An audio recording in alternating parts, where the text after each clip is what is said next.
Hello, അസ്സലാമു അലൈക്കും. ഇതുപോലുള്ള 3 മാങ്ങയാണ് ഞാൻ എടുത്തിട്ടുള്ളത്. അത് തൊലി കളഞ്ഞ് ചെറുതായി അരിയുക. എന്നിട്ട് മിക്സിയുടെ ജാറിൽ പഞ്ചസാരയും കൂട്ടി നന്നായി അടിക്കുക. ആ ജ്യൂസ് ഒരു പാനിലേക്ക് ഒഴിച്ച് നന്നായി ഇളക്കി കൊടുക്കുക. മീഡിയം ഫ്ലെയിമിൽ വേണം വെക്കാൻ. എന്നിട്ട് കൈവിടാതെ ഇളക്കി കൊടുക്കണം.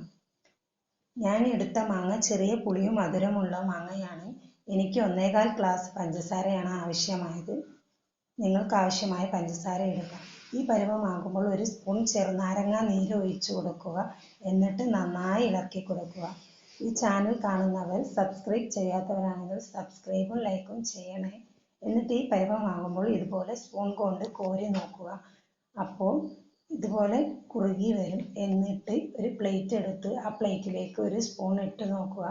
ഇതുപോലെ നിൽക്കുകയാണെങ്കിൽ ജാം റെഡിയായി. എന്നിട്ട് ചെറു ചൂടോടെ ചില്ലിൻ്റെ ബൗളിൽ ഒഴിച്ചു വയ്ക്കുക. എന്നിട്ട് നിങ്ങൾക്ക് ആവശ്യാനുസരണം ബ്രെഡിൽ തേച്ച് കഴിക്കുക.